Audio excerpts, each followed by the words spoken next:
Hello everybody and welcome back to Expert Examiner IELTS. My name is Glyn and in this video we're going to do some more writing feedback.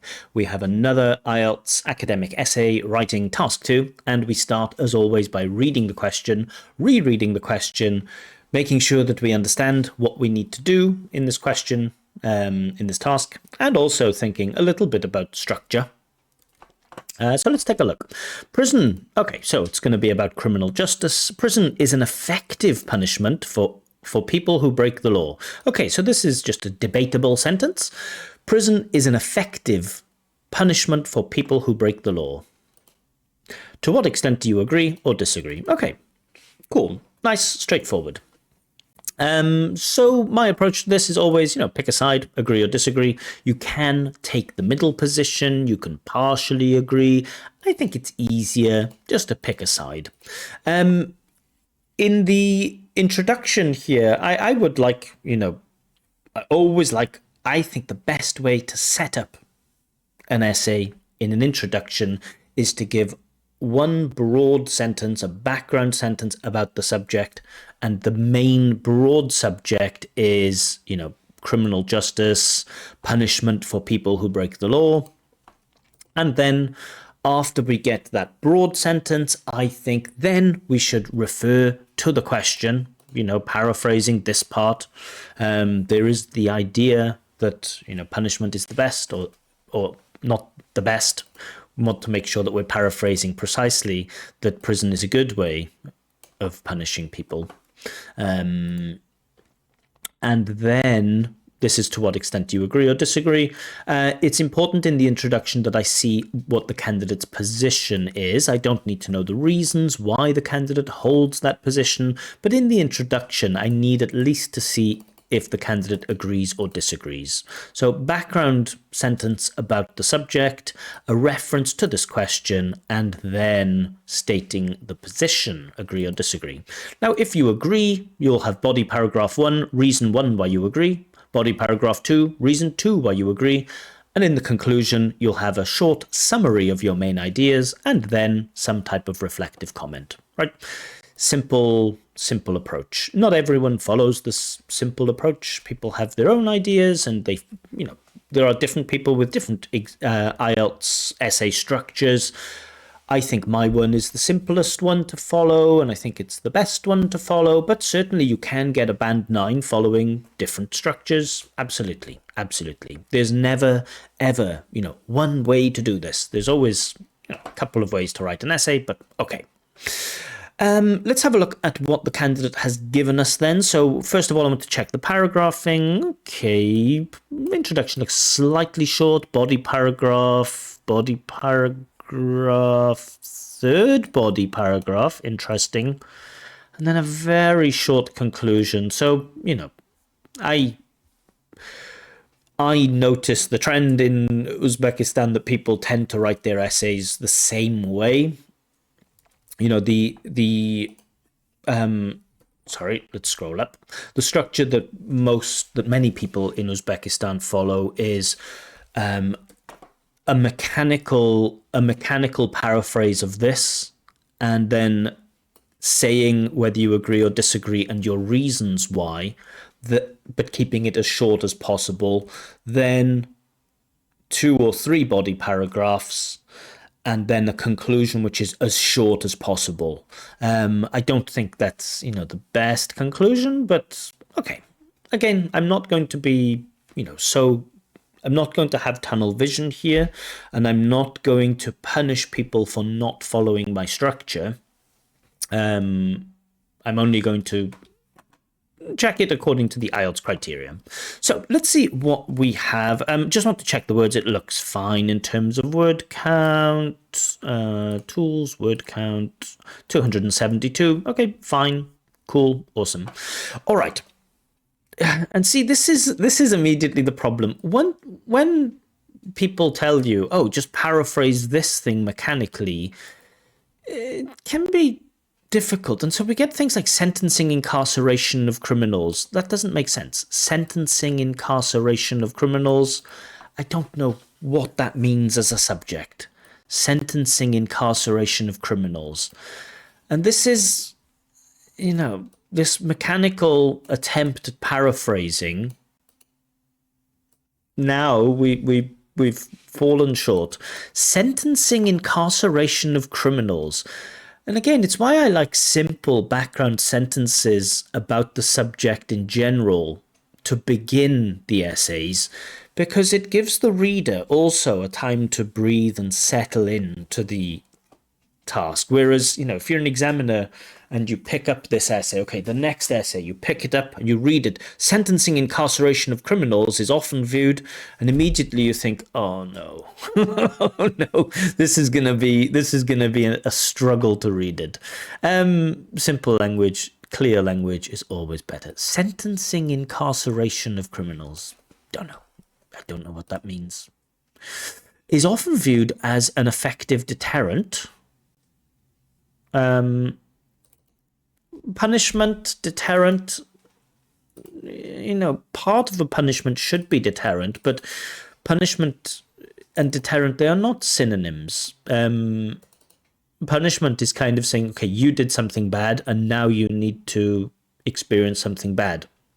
Deterrent means it stops you from doing it again. Now, part of a punishment, of course, should act as a deterrent, but yeah, not exactly the same. But okay, not worried about that. An effective deterrent. Okay. However, I completely disagree with this notion, as imprisonment has, okay, following that typical, the way that Uzbeks generally write their essays. However, I completely disagree with this notion, as imprisonment has an influence on people's psychology. Yeah, so if you're going to state the reasons for your position, I want it to be immediately clear, has an influence, just put has a negative influence. But just because something has a negative influence on a person's psychology, on people's psychology, does that make it then a less effective punishment? I know you'll explain this in your body paragraphs, but, that I want an idea to be clear and easy to understand. Is it good to send people to prison? No. Why? Because prison has an influence on people's psychology. Well, it's not a clear position. It's not a clear answer, really. Has a negative influence, or it's too cruel, maybe. I don't know. Okay, imprisonment has an influence on people's psychology, they struggle of readjusting. They struggle to readjust to normal life. I really, really, really don't like this use of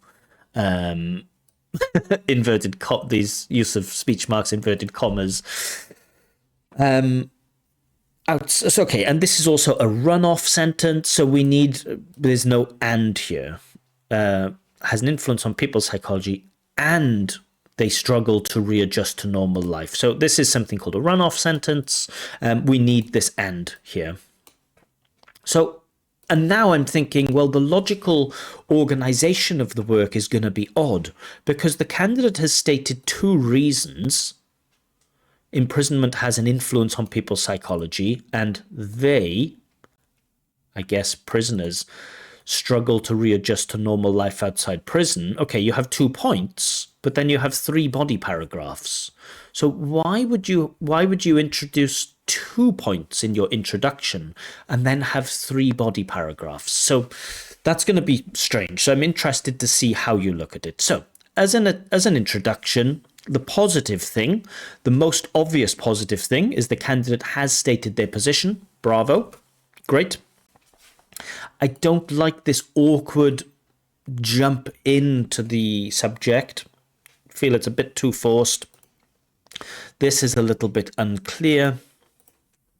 And I also find it strange that you introduce 2 ideas, but you have 3 body paragraphs. So, on the face of it, the most important thing in this introduction is that I see your point of view, and I do see your point of view. So from that point, task response, decent, but yeah, some issues. Okay. Body paragraph 1. I'm sorry if I seem negative. Sorry about that. Crime is a complex issue, which often leads to punishing. This isn't an argument, right? Your topic sentence, you want to you want to present, you want to label your first argument. And this should be, your topic sentence should be reason one why you disagree that prison is an effective punishment.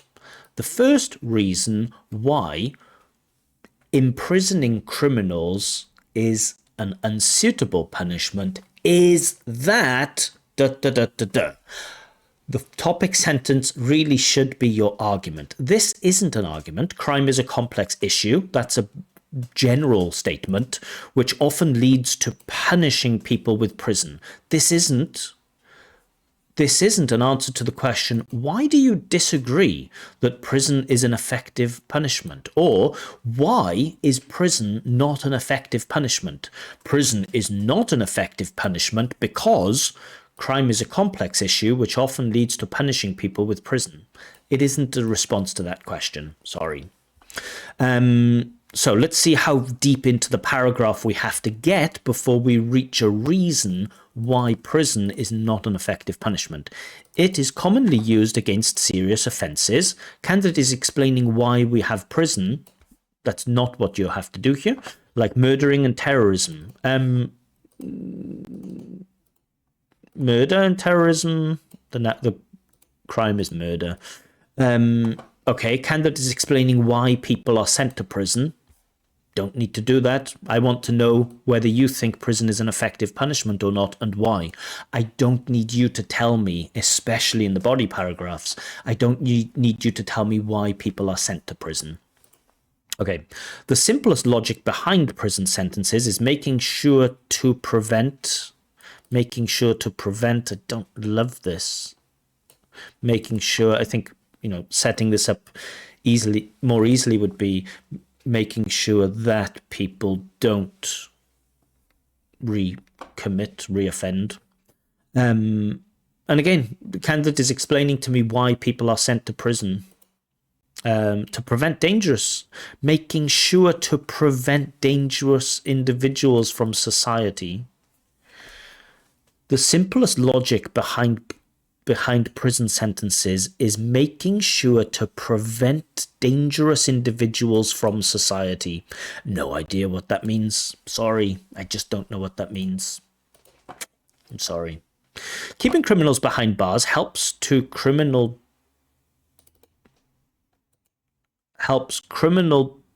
criminal justice system ensure the safety of the general public.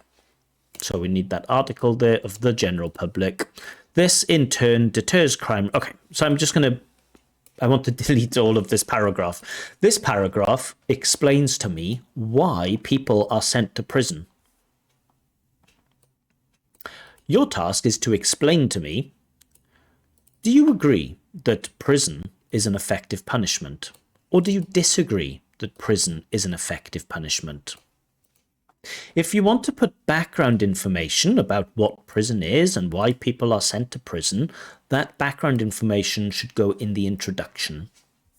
We shouldn't waste a whole body paragraph explaining what prison is. So all of this, I'm sorry, bro, all of this is irrelevant. Okay.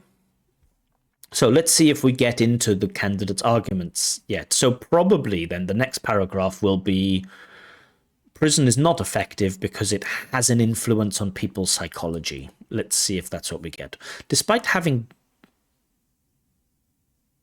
Okay, so this despite clause is weird. Despite having benefits of incarceration, influencing on mental well-being may drive them to reoffend. So the subject here is influencing. So you're saying that influencing has benefits of reincarnation. So unfortunately, the candidate doesn't know really how to use these despite clauses. Candidate is taking a risk with a despite clause because maybe the candidate has heard, oh, if you use despite plus having, fine. But when you use despite plus having, the subject of this verb having must be the same subject as your main clause.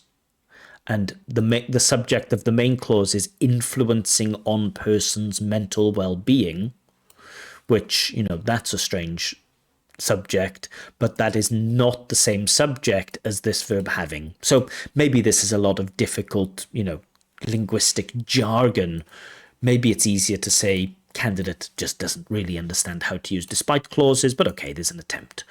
Despite having benefits of incarceration influencing on persons, candidate has serious problems with articles. A person's mental well-being may drive them to reoffend. So, with topic sentences, we want them to be short, easy to understand, on topic. So, let's try this. Why is prison not an effective punishment, right? Let's keep that question in mind. Why is prison not an effective punishment? Well, prison is not an effective punishment because, despite having benefits of incarceration, influencing on persons' mental well-being may drive them to reoffend. For me, that isn't a clear answer to that question. So, as a topic sentence, it fails.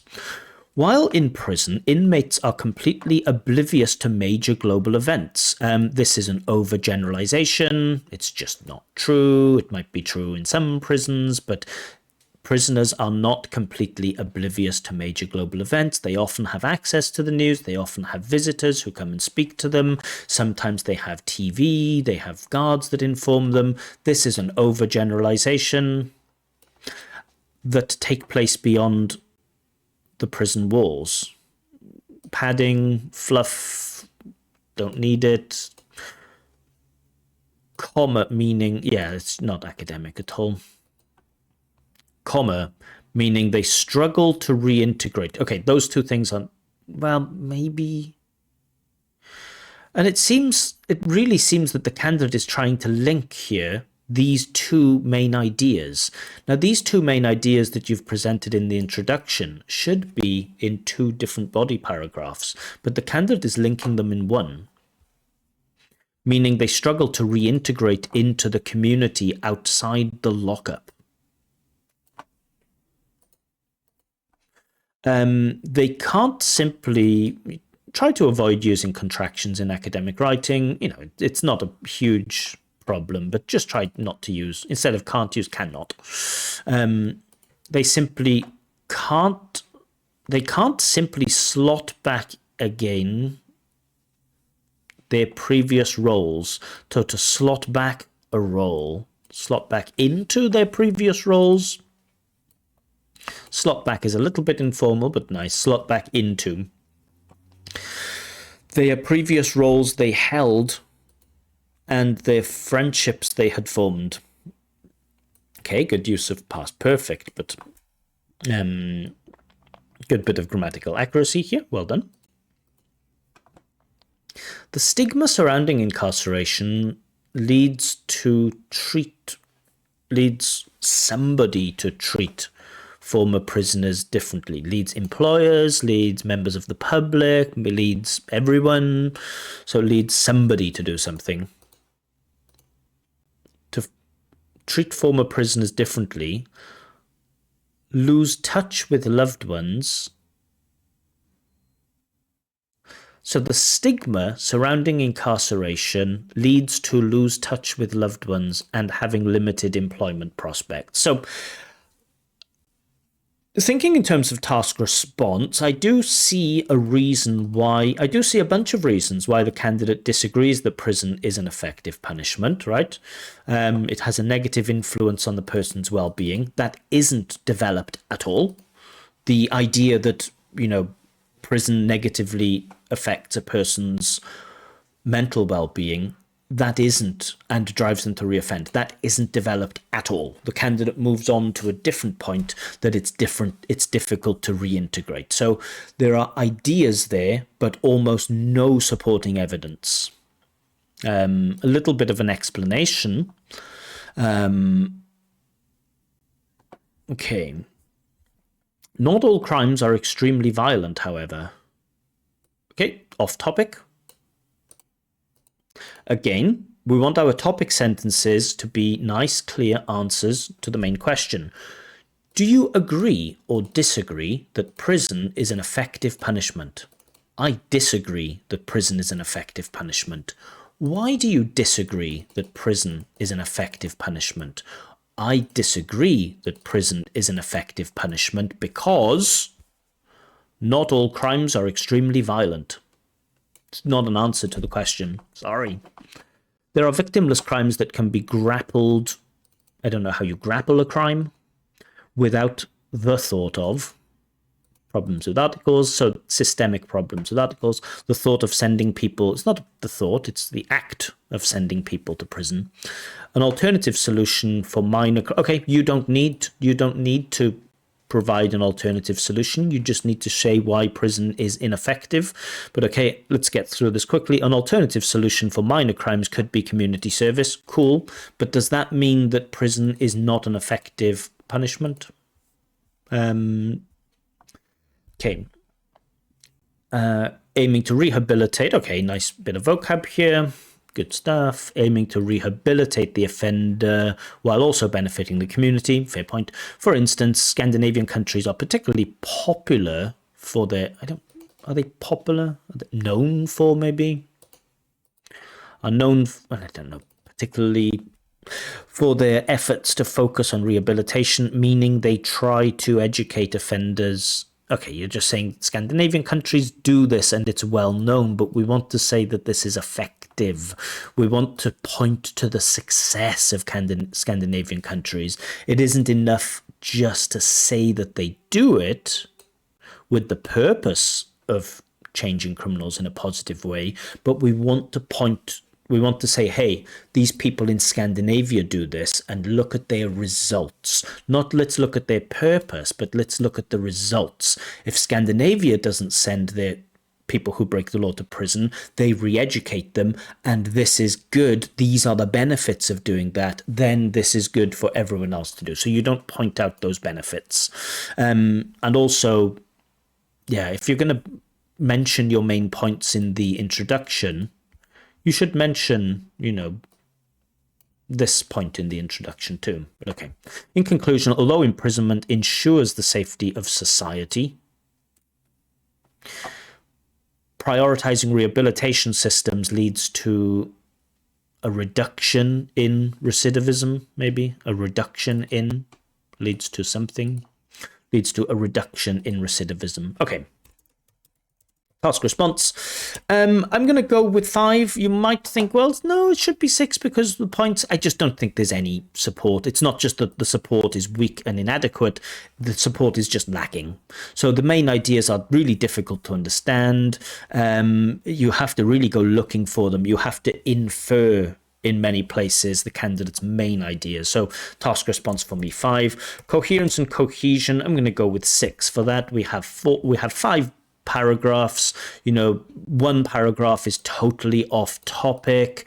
The candidate mentions 2 points here, but then only spends one body paragraph dealing with them and then throws in some other stuff. Conclusion is a little bit short, but it's more or less okay. And connectives, like for instance, and all of that stuff, that's fine.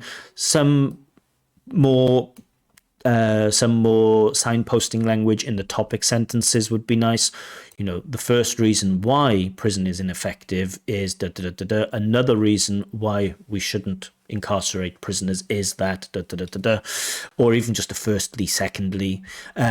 We don't get that. So we don't get the signposting language in those topic sentences to say like, hey, this is the answer to the question. So yeah, coherence and cohesion, 6, a weird organization. So, introduction, body paragraphs, conclusion, good. Some referencing words and connectives, good. Not quite the right use of despite and odd things like meaning used as like a conjunctive adverbial. It's a bit odd. Yeah, enough for a 6 though. Lexical resource, I do think, we might have enough for a 7 here. Candidate gets parts of speech wrong a little bit, but we do get terrorism, serious offences, behind bars a little bit informal, incarceration, oblivious to, the lockup is a bit weird, slot back in again is a little bit informal, Yeah, I think definitely we can award the 7 for lexical resource. Candidate appears to have C1 lexical resource when it comes to the problem of crime. Grammatical range and accuracy, probably 6. Quite a lot of mistakes with articles. Really, some mistakes. I mean, the grammatical mistakes don't cause confusion, but they do force you to reread things, and they force you to think, sorry, what was that? There is a little bit of confusion that you have to go back and reread. But for me, there is enough variety there to guarantee that 6. Yeah. Yeah, so I think enough for a 6. So 5, 6, 6, 7 overall, then that gives a score of 6.0. And again, as we often see on this channel, the problem is task response. The problem is that candidates don't know what it means to present an argument, what it means to explain an argument, and what it means to support an argument. Candidate struggles to stay on topic, wastes a whole body paragraph explaining to the reader why people are sent to prison, and that's just not what's expected from you in this task. So again, sorry if it seems like it's negative, but that feedback hopefully will be useful for you. For you to understand. And again, for me, it's maybe because I've written, hundreds and hundreds and hundreds, maybe thousands of essays in my life. Maybe things that are obvious to me and some other people are not always obvious to other people, that when you have to write an essay in IELTS with a very limited number of words, we have to be tight. We always have to be thinking, what is that question? How do I make sure that I'm on topic? What do I need to do in this essay? And the candidate thinks that in this essay, they need to tell the reader why people are sent to prison. And you don't. Yeah. All right. So again, sorry for the negativity. Yeah, so those are my thoughts. 6.0, very good vocab, decent grammar, but candidate, again, lacks essay writing technique. And that's the thing that they need to learn on, they need to work on, or they need to learn more about. Yeah, 6.0, let me know what you think. Am I too harsh? Am I too generous? What do you think of the candidate's writing? Let me know. And if you'd like me to check your IELTS writing tasks, or if you'd like a free practice speaking test with feedback, I collect all of my candidates from my Telegram channel, Expert Examiner. Basically, when I have some free time, I write there and I say, hey, I'm ready to check some writing. I'm ready to check some speaking. If you're interested, reply to this post. And then one person is selected at random. Of course, there are quite a lot of candidates now, and some people asked if it was possible to pay for a speaking test or a writing check. The short answer is yes, it is possible to do that. I set up a website, expertexaminer.com. A link to that is also given in the description. The full price list is there. It's expensive, but you get what you pay for. Anyway, that's it from me. More videos coming soon, but for now, bye-bye.